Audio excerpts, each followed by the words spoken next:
Hi friends, నేను మీ smart Sai. ఎలా ఉన్నారు? బాగున్నారా? ఎవరైతే నా ఛానల్ ఫస్ట్ టైం చూస్తున్నారో సబ్స్క్రైబ్ చేయండి, లైక్ చేయండి, కామెంట్ చేయండి, షేర్ చేయండి. రీసెంట్గా మేము అరుణాచలంకి వెళ్ళామండి. అరుణాచలం వెళ్ళాలంటే మామూలు విషయం కాదండి. అది మనంతటా మనం వెళ్ళలేము. ఇది మన శివుడే, మనకు శివుడు ఆజ్ఞ లేనిదే చీమైన గుట్ట అంటారు. ఇక్కడికి మాత్రం వెళ్ళాలంటే మాత్రం శివుడు తను పిలుచుకుంటేనే ఇక్కడికి వెళ్ళగలుగుతామండి. ఇది ఒక రకంగా చెప్పాలంటే అదృష్టంగా భావిస్తున్నానండి. ఒక 2 times ట్రై చేశాను, కానీ రాలేకపోయాను. 3rd time అండి అనుకున్నాను, వచ్చేసాను. ఇది ఒక భాగ్యంగా భావిస్తున్నాను. ఇక్కడ మనకు ఒక లాడ్జ్ అని ఉందండి. ఇది ఒక మండపము. సో ఇక్కడ మనకు అరుణాచలానికి టెంపుల్కి దగ్గరలోనే ఉంటుంది, ఒక 100 meter డిస్టెన్స్లో ఉంటుంది. సో మనకి ఇది చాలా బాగుంటుందండి. మనకు తక్కువ ఖర్చులో ఉండాలంటే ఇక్కడ సరిపోతుంది. 100 రూపాయలు ఇస్తే మనకి ఇక్కడ అన్ని నెంబర్ ఆఫ్ లాకర్స్ ఉంటాయి. మన మొబైల్స్ మన బ్యాగ్ అందులో పెట్టుకొని తాళం చేయి తీసుకొని ఇక్కడ మనకు ఒక షాప్ వేస్తాడండి, అక్కడ పడుకోవచ్చు. లేదు మాకు లాడ్జులు కావాలంటే మనకి ఏసీ రూమ్స్ కూడా ఉంటాయి. అది 1200-800 రూపాయలు తీసుకుంటారు. సో మనకి ఇది అరుణాచలం టెంపుల్కి ఒక 100 meter డిస్టెన్స్లోనే ఉంటుంది. సో అది అక్కడ మేము లాడ్జ్లో తీసుకున్న తర్వాత ఈ టెంపుల్కి వెళ్తున్నామని, టెంపుల్ ఒకసారి నైట్ చూద్దామని వెళ్ళాము. సో డిన్నర్ చేసాము. డిన్నర్ చేశాక టెంపుల్కి వెళ్ళాము. చూడండి, నాకు చూడగానే ఎంతో హ్యాపీగా ఫీల్ అవుతున్నాను. ఎన్ని రోజుల కల నాకు సఫలమైంది, ఇన్ని రోజులకు. సో నేనైతే చాలా హ్యాపీగా ఫీల్ అయినానండి. శివుడిని ఇంత దగ్గర నుంచి చూడడం, అరుణాచలం ఎప్పుడైనా నేను మొబైల్లో చూడడమే కానీ ప్రత్యక్షంగా చూడడం చాలా హ్యాపీ అనిపిస్తుంది నాకైతే. అరుణాచల క్షేత్రం అనేది చాలా పుణ్యక్షేత్రంగా భావిస్తారండి. ఇక్కడికి ఎంతోమంది భక్తులు వస్తూ ఉంటారు. పౌర్ణమి వేళ స్పెషల్ డే అనుకోవచ్చు అండి. పౌర్ణమి రోజు గిరి ప్రదక్షిణ చేస్తూ ఉంటారండి. గిరి మనకు దాదాపు 14 kilometers ఉంటుంది. సో సాక్షాత్తు పరమశివుడే ఇక్కడ మన కొండ రూపంలో కొలువై ఉన్నాడని భక్తుల నమ్మకం అండి. అందుకే అరుణాచలం చాలా ఫేమస్. టెంపుల్ కూడా రాజగోపురం చాలా పెద్దగా ఉంటుందండి. దాదాపు 200 feet ఉంటుంది. నాకైతే చాలా బాగుంది. అరుణాచలం అనగానే మనకు శివయ్య ఎంత ఫేమస్ ఉంటాడో అలాగనే గిరి ప్రదక్షిణ కూడా అంత ఫేమస్ అండి. ఎక్కడి నుంచి మనం గిరి ప్రదక్షిణ స్టార్ట్ చేస్తున్నామో మళ్ళీ అక్కడికి వస్తేనే గిరి ప్రదక్షిణ అనేది ఎండ్ అవుతుందండి. సో మాకు డిన్నర్ అయిపోయిన తర్వాత మేము టెంపుల్ దగ్గరకు వచ్చాము. ఇప్పుడు మీరు చూసిరు కదండి, మెయిన్ ఎంట్రన్స్ రాజగోపురం దగ్గరకు వచ్చి అక్కడ మేము కొబ్బరికాయలు కొట్టి గిరి ప్రదక్షిణ అనేది స్టార్ట్ చేసామండి. రాత్రి 9:30 నుంచి మేము స్టార్ట్ చేసాము. దాదాపు 6 hours ఏమో పట్టింది. మొత్తం 14 kilometers మెల్లమెల్ల నడుచుకుంటూ పోయాము. సో గిరి ప్రదక్షిణ చేసేటప్పుడు మనకు దాదాపు 8 లింగాలు, అష్టలింగాలు అంటారండి. అష్టలింగాలు దారి మధ్యలో మనకు కనబడతాయి, కొండ చుట్టూ మనకు కనబడతాయి. సాక్షాత్తు మనకి ఇప్పుడు చూడొచ్చు, ఫస్ట్ లింగం మనం చూడొచ్చు, ఇంద్రలింగం అండి. ఇది మనకు ఇంద్రుడు స్థాపించిన లింగం అని చెప్పుకోవచ్చు. ఇక్కడ మనకు రాత్రి 9:30 అయిపోయింది కాబట్టి గుడి అనేది క్లోజ్ చేశారు. ఇంద్రలింగం అయిన తర్వాత మనకు ఇక్కడ ఒక పెద్ద బోర్డు కనిపిస్తుందండి, డైరెక్షన్స్. అక్కడే మనకు నెక్స్ట్ ఏ లింగం వస్తుందని కూడా తెలుసుకోవచ్చు. గిరి ప్రదక్షిణ చేసేటప్పుడు మనకు ఎలాంటి అలసట ఏమి ఇబ్బంది ఉండదండి. ఇక్కడ మనం ఇక ముందుకు మనకు మార్గ మధ్యలో ఫ్రూట్స్ కూడా అమ్ముతూ ఉంటారు. మొత్తం ఎప్పుడైనా మనకు ఫ్రూట్స్, వాటర్ బాటిల్స్ అందుబాటులో ఉంటాయి. ఫుడ్ గురించి నో ప్రాబ్లం. ఇక్కడ మీరు చూస్తుంది సౌత్ ఎంట్రన్స్. ఇది కూడా ఒక పెద్ద రాజగోపురమే. మనకు 4 దిక్కుల 4 గోపురాలు ఉంటాయి. అది మాత్రం చాలా బాగుంటుంది. ఇక్కడ టెంపుల్స్ 5 గంటలకు ఓపెన్ చేస్తారండి, ఎర్లీ మార్నింగ్. సో మనము ఇక్కడ గిరి ప్రదక్షిణ చేయాలంటే కొన్ని నియమాలు పాటించాలండి. చెప్పులు వేసుకోకుండా గిరి ప్రదక్షిణ చేయాలి. ఎవరితో కూడా మాట్లాడకూడదు. ఓన్లీ అరుణాచల శివ అని ధ్యానం చేసుకుంటూ మనసు శివుని మీదనే కంట్రోల్ చేసుకుంటూ వెళ్ళాలి. ఒక వాటర్ బాటిల్ చేతిలో పట్టుకోవాలి. కొన్ని పైసలైనా, అరటి పండ్లైనా, ఫ్రూట్స్ అయినా తీసుకుపోతే దారి మధ్యలో ఎవరైనా ఉంటే వారికి ఇవ్వచ్చు. ఇది మనం చూస్తున్న టెంపుల్ అండి, దక్షిణమూర్తి వారి టెంపుల్. మహాదేవుడు దక్షిణం దిక్కు వైపు కూర్చుంటాడు కాబట్టి దక్షిణమూర్తిగా కొలుస్తారు.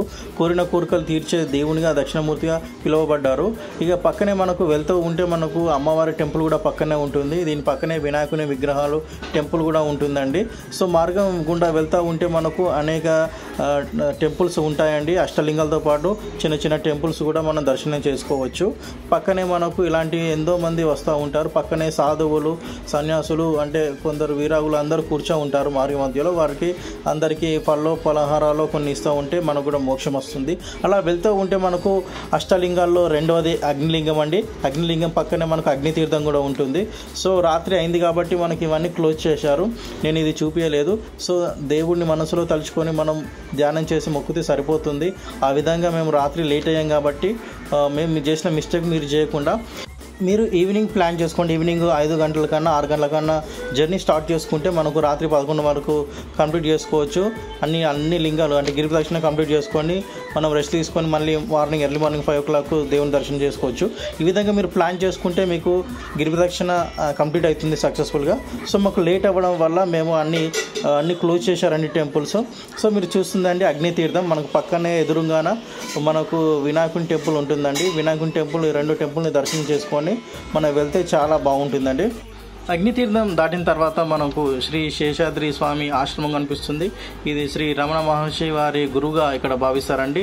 నెక్స్ట్ ఆశ్రమము శ్రీ రమణ మహర్షి ఆశ్రమం అండి. ఈ రెండు ఆశ్రమాలు పక్కపక్కనే ఉంటాయి. స్వామివారిని దర్శించుకోవడం చాలా భాగ్యంగా. అక్కడ నుంచి మనం కొండపైకి కూడా ఎక్కొచ్చు. అయితే ఏ రోజు గిరి ప్రదక్షిణ చేస్తే బాగుంటుందో, ఆ వారం యొక్క ఫలితం ఏ విధంగా ఉంటుందో మనం ఇక్కడ చూడొచ్చు అండి డిస్ప్లే. ఆదివారం గిరి ప్రదక్షిణ చేస్తే శివలోక ప్రాప్తి అని, సోమవారం గిరి ప్రదక్షిణ చేస్తే పూర్ణలోకం ప్రాప్తి అని, మంగళవారం చేస్తే రుణముక్తి అని, బుధవారం చేస్తే సరస్వతి ప్రసన్నత, గురువారం చేస్తే గురుతత్వం అని, శుక్రవారం చేస్తే లక్ష్మీ కటాక్షం అని, శనివారం చేస్తే గ్రహపీడన విముక్తి అని భావిస్తూ గిరి ప్రదక్షిణ చేస్తూ ఉంటారండి ప్రతిరోజు. ఇక్కడ మనం చూస్తుందండి శ్రీ రమణ మహర్షి ఆశ్రమం అండి. మనకు ఇక్కడ నుంచి మనం గుట్టపైకి కూడా వెళ్ళొచ్చండి. ఇక్కడ నుంచి ఇదే మార్గం అండి. మాకు నైట్ అవ్వడం వల్ల మన గేట్ క్లోజ్ చేశారు. సో మనకు అలా రోడ్ మీద వెళ్తూ ఉంటే మనకు రోడ్ మధ్యలోనే మనకు ఫుడ్ కూడా పెడతా ఉంటారు. అక్కడక్కడ షాప్స్ ఉంటాయి, ఫ్రూట్స్ తీసుకోవచ్చు, అలానే వాటర్ బాటిల్స్ కూడా తీసుకోవచ్చు అండి. ఇక్కడ మనకు రోడ్డు మధ్యలో అందరూ సాధువులు పండుకుంటారండి. సో ఎప్పుడైనా కానీ 24 hours కొందరు మార్నింగే చేస్తారండి. కొందరు అయితే ఎర్లీ మార్నింగ్ 5 o'clock గిరి ప్రదక్షిణ స్టార్ట్ చేస్తారు. కొందరు ఈవినింగ్ 5 గంటలకు చేస్తారు. కొందరు మాకు తెలియక అనుకోకుండా మేము వచ్చాం కాబట్టి 5 గంటల రాత్రి 10 గంటలకేమో స్టార్ట్ చేసామండి గిరి ప్రదక్షిణ. సో మనకు డైరెక్షన్స్ అండి, అంటే ఎక్కడి నుంచి ఏ విధంగా వెళ్ళాలి. ఫస్ట్ ఇంద్రలింగం, అగ్నిలింగం, యమలింగం, తర్వాత మనకు వచ్చేసి నైరుతి లింగం, వరుణలింగం, వాయులింగం, కుబేరలింగం, తర్వాత ఈశాన్యలింగం, ఇట్లా అష్టలింగాలు ఒకదాని తర్వాత ఒకటి. గిరి ప్రదక్షిణ చేస్తున్నంతసేపు మనము అరుణాచల శివాని ధ్యానం చేసుకుంటూ ప్రదక్షిణ చేస్తే ఆ ఫలితమే వేరు. మీకు కాళ్ళ నొప్పులు కానీ అలసట కానీ ఏ విధంగా ఉండదండి. అక్కడక్కడ మీకు నందులు అనేవి కనిపిస్తూ ఉంటాయి. ఆ నందులన్నీ గిరికి ముఖం చేసి ఉంటాయి. సో అటు సైడ్ మనం ముఖం చేసుకొని ధ్యానం చేసుకొని నమస్కరించి మనము పాదయాత్ర అనేది స్టార్ట్ చేయాలి, గిరి ప్రదక్షిణ అనేది స్టార్ట్ చేయాలండి. ఇక్కడ మనం చూస్తూ ఉంటే యమలింగం కనిపిస్తుందండి.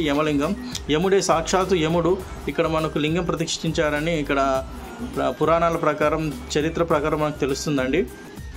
అష్టలింగంలోని ప్రతి లింగం దగ్గర ఒక ఆర్తికపురం వెలిగించి మీ మనస్ఫూర్తిగా కోరుకోండి. తర్వాత ఒక 2 నిమిషాలు ధ్యానం చేసుకుంటూ కూర్చోండి. అరుణాచల శివుని స్మరించు ఒక 2 నిమిషాలు ధ్యానం చేసుకొని అక్కడ నుంచి వెళ్ళండి.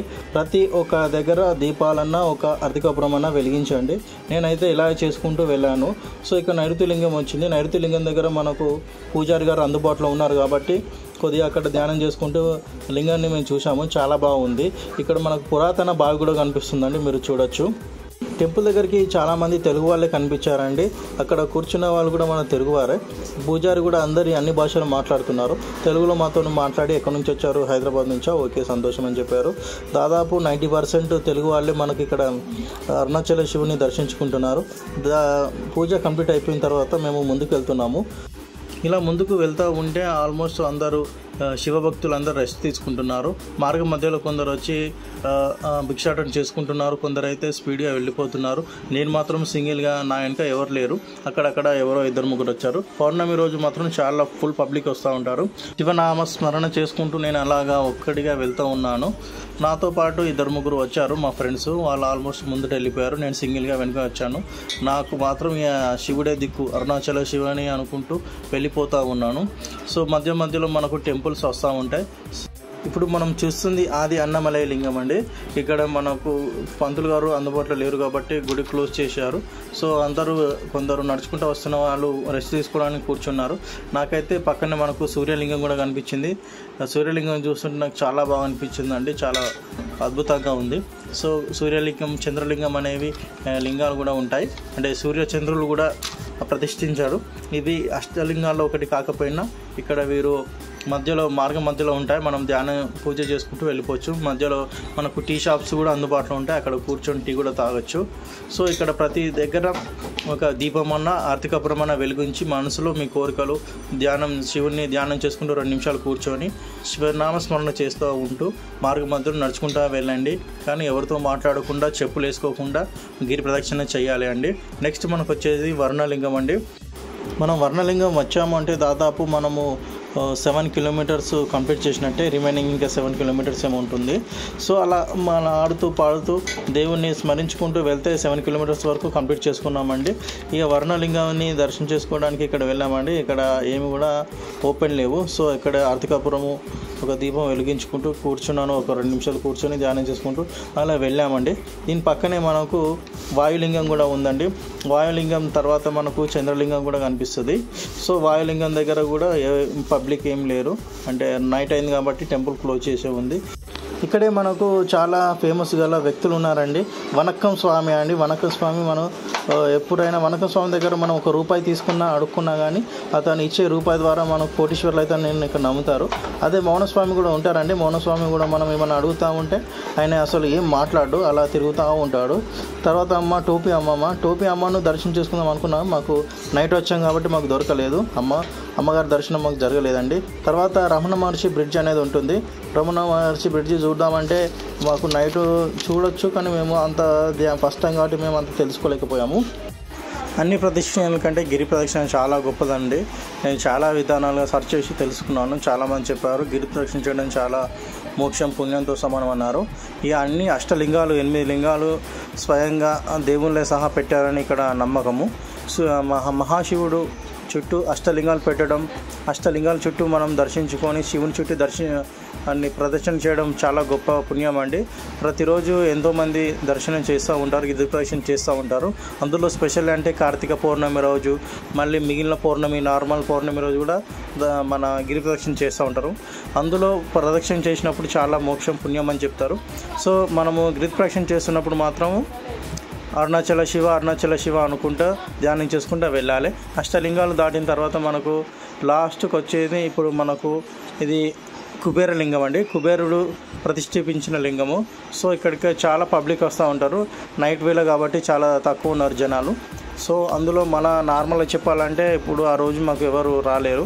ఒక తిప్పి కొడితే ఒక 10-50 మంది ఉన్నారు. ఆల్మోస్ట్ కొందరు ఆటోలు వెళ్ళిపోయారు, కొందరు నడుచుకుంటూ వస్తున్నారు. అందులో నడుచుకుంటూ వచ్చే దాంట్లో నేను ఒక్కడిని. సో కుబేరలింగాన్ని దర్శనం చేసుకోవడం నాకు చాలా హ్యాపీగా అనిపించిందండి. కుబేరలింగం శివలింగం చాలా పెద్దగా ఉంటుందండి. టెంపుల్ కూడా చాలా పెద్దగా ఉంది. పబ్లిక్ కూడా చాలామంది వస్తారు.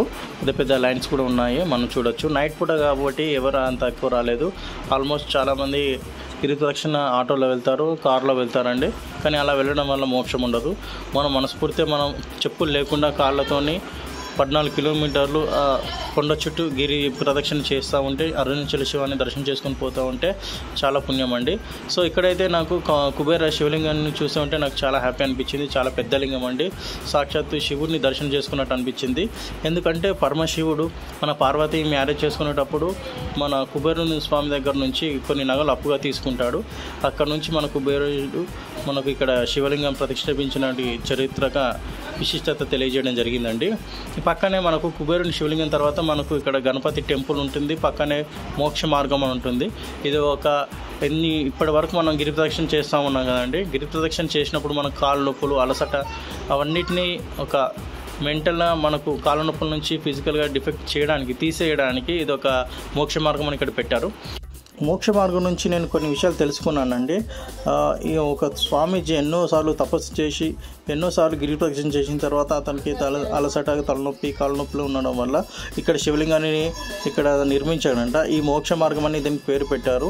ఎవరైనా అలసట అయినా, మోకాళ్ళ నొప్పులైనా, కాళ్ళ నొప్పులైనా గిరి ప్రదక్షిణ చేసినప్పుడు అనుభవించిన వారు ఈ మోక్ష మార్గం నుండి 1 సారి, 2 సార్లు, 3 సార్లు కానీ ఇందులో నుంచి బయటకు వెళ్తే వారు మోక్షం ధరించినట్టు, వాళ్ళ పాపాలు, వాళ్ళ mental, physical stress, strain relief అయ్యి బయటకు వస్తారని, శివుణ్ణి నమ్మి ఇందులో నుంచి బయటకు వెళ్తే మనకు విశ్వాసంగా మనలో ఉన్న రిలీఫ్ అనేది జరుగుతుందని ఇక్కడ నమ్ముతారండి. సో 2 ఇనుప వస్తువులు లోపల పెట్టారండి. 2 ఇనుము కడ్డీలను లోపల పెట్టి అందులో నుంచి మనం రావడం వల్ల మనలో ఉన్న స్ట్రెస్ అన్ని రిలీఫ్ అయ్యి ఫ్రీగా మనం బయటకు వెళ్తాము. ఇది మోక్ష మార్గము ధరించిన తర్వాత మోక్ష మార్గం నుంచి కొద్దిగా ముందుకు వెళ్తే ఇక్కడ 5 పంచముఖ శివలింగాలు కనిపిస్తాయి. 5 పంచముఖ శివలింగాలు, మన 5 లింగాలు, 5 మన నందులు మనకు శివుని చూస్తున్నట్టు కనిపిస్తాయండి. పెద్ద లింగం, ఇక్కడ కొండను చూస్తున్నట్టు ఒక నంది కూడా కనిపిస్తుంది. కింద మనకు పైన 5 పంచముఖ శివలింగాలు. దీని నుంచి మనము కంప్లీట్ అయిపోయింది అంటే ఆల్మోస్ట్ మనం 13 కిలోమీటర్లు కంప్లీట్ అయిపోయినట్టే. ఇక్కడ నుంచి మన కుబేరలింగం అనేది 7th లింగం. సో మనకు వచ్చేది లాస్ట్ 8వ శివలింగం వచ్చేది ఈశాన్య శివలింగం అండి.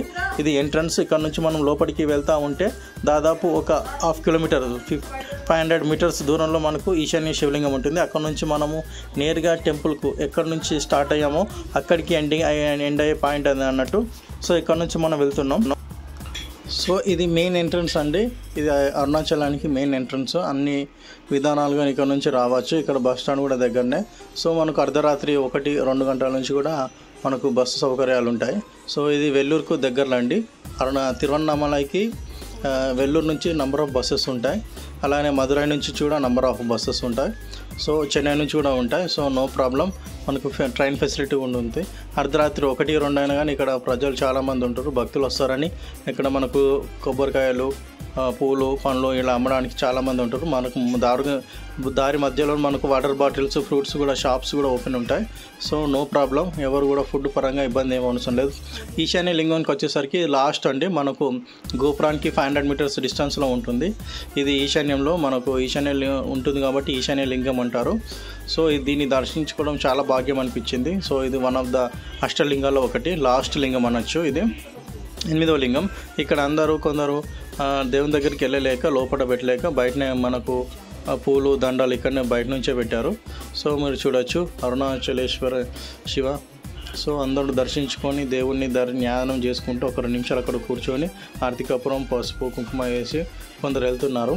కొబ్బరికాయలు కూడా అక్కడనే కొట్టేస్తున్నారు కొందరు. ఈశాన్య లింగాన్ని దర్శించుకోవడం చాలా భాగ్యం.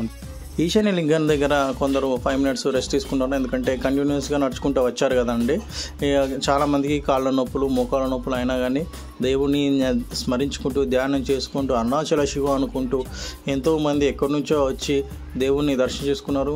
అష్టలింగాలను దర్శనం చేసుకున్న తర్వాత అరుణాచలేశ్వరుని దర్శించుకోవడం మహాభాగ్యం అండి. ఇది నార్మల్గా చెప్పడం, సింపుల్గా చెప్పడం కాదండి ఈ విషయాలన్నీ.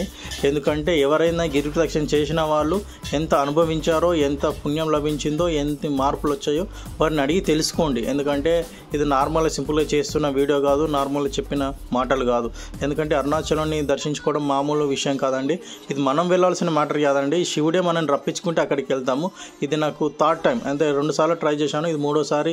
నేను ఎన్నో అనుకున్నాను, లాస్ట్కు దేవుని స్మరణ వల్ల, దేవుని చిత్తానుసారంగా మేము ఇక్కడికి వచ్చాము. ఎక్కడైతే నేను స్టార్ట్ చేశానో రాజగోపురం ముందు, సో అక్కడికే వచ్చాను. ఎండింగ్ కొబ్బరికాయలు కొట్టి, కుంకుమ, పసుపు చల్లి, అర్తికపురం వెలిగించి స్టార్ట్ చేసిన ప్లేస్కి మళ్ళీ రాత్రి 9:30 నుంచి స్టార్ట్ చేసుకుంటే అర్ధరాత్రి 3 అయిందండి. 3 గంటలకు మేము రాజగోపురానికి మెల్లమెల్లగా నడుచుకుంటూ రీచ్ అయ్యామండి. గిరి ప్రదక్షిణ చేసిన తర్వాత అండి నాకు ఎంతో హ్యాపీ, సంతోషం అనిపించిందండి. సో నా పర్సనల్ ఎక్స్పీరియన్స్ ప్రకారం నేను చెప్తున్నాను, గిరి ప్రదక్షిణ చేయాలనుకుంటే చెప్పులు లేకుండా చేయండి. అది కూడా సాయంత్రం పూట చేయండి. సాయంత్రం 5-6 గంటల నుంచి స్టార్ట్ చేస్తే 10-11 గంటల వరకు చేద్ది. మళ్ళీ ఎర్లీ మార్నింగ్ 5 o'clock లేచి దర్శనం చేసుకోవచ్చు. సో నెక్స్ట్ టైం వచ్చే వాళ్ళు ఈ విధంగా ఫాలో అయితే బాగుంటుంది. సో నాకైతే చాలా హ్యాపీ అనిపించింది, సంతోషం అనిపించింది. అరుణాచలాన్ని వెళ్ళి శివుని దర్శించుకోవడం మహాభాగ్యంగా ఫీల్ అవుతున్నాను. సో మీరు కూడా ఎప్పుడైనా వెళ్ళి శివుని గురించి తెలుసుకొని దర్శించండి. గిరి ప్రదక్షిణ మాత్రం ఖచ్చితంగా చేయాల్సిందిగా నా ప్రార్థన. ఓం అరుణాచలేశ్వరాయ నమః. ఓం నమః శివాయ.